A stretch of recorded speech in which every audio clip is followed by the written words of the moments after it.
മലപ്പുറത്ത് അങ്കണവാടിയിൽ കാലാവധി കഴിഞ്ഞ ഭക്ഷ്യവസ്തുക്കൾ ആദിവാസി കുട്ടികൾക്ക് നൽകിയതായി കണ്ടെത്തി. നിലമ്പൂർ മമ്പാട് പഞ്ചായത്തിലെ മുണ്ടൻതോട് 84 നമ്പർ അങ്കണവാടിയിലാണ് നിലക്കടല, ഗോതമ്പ് നുറുക്ക് എന്നിവ കുട്ടികൾക്ക് നൽകിയതായി കണ്ടെത്തിയത്. നിലമ്പൂർ താലൂക്കിലെ ഗോത്രവർഗ മേഖലകളിൽ ഭക്ഷ്യ കമ്മീഷൻ നടത്തിയ പരിശോധനയിലാണ് കാലാവധി കഴിഞ്ഞ ഭക്ഷ്യസാധനങ്ങൾ കുട്ടികൾക്ക് നൽകിയതായി കണ്ടെത്തിയത്. സംഭവത്തിൽ വനിതാ ശിശുവികസന വകുപ്പിൽ നിന്നും കമ്മീഷൻ വിശദീകരണം ആവശ്യപ്പെട്ടു. മമ്പാട്, പോത്തുകല്ല് പഞ്ചായത്തുകളിലെ 9 ഗോത്രവർഗ നഗറുകളിൽ സംസ്ഥാന ഭക്ഷ്യ commission chairperson doctor Jinu Zacharia ഉമ്മന്റെ നേതൃത്വത്തിലായിരുന്നു സന്ദർശനം.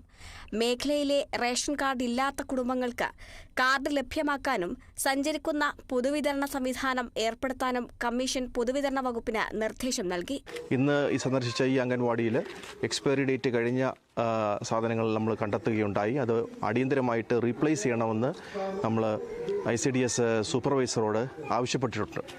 കൂടാതെ ഇന്ന് സന്ദർശിച്ച 2 പ്രധാന സ്ഥലങ്ങൾ വീട്ടിക്കുന്നും മറ്റ് സ്ഥലത്തിന് പേര് ആനന്ദല്ല്, അമരത്തലം, എടക്കോട്, ഈ സ്ഥലങ്ങളിലെ മൊബൈൽ റേഷൻ ഷോപ്പുകൾ അടിയന്തരമായിട്ട് എത്തിക്കുവാനായിട്ടുള്ള നിർദ്ദേശം കൊടുത്തിട്ടുണ്ട്. അതിനെക്കുറിച്ചുള്ള അതുമായി ബന്ധപ്പെട്ടുകൊണ്ട് ഓൾറെഡി ഒരു പ്രപ്പോസൽ ഇവിടുന്ന് DSO കമ്മീഷണറിലേക്ക് സിവിൽ സപ്ലൈസ് കമ്മീഷണർക്ക് കൊടുത്തിട്ടുണ്ട്.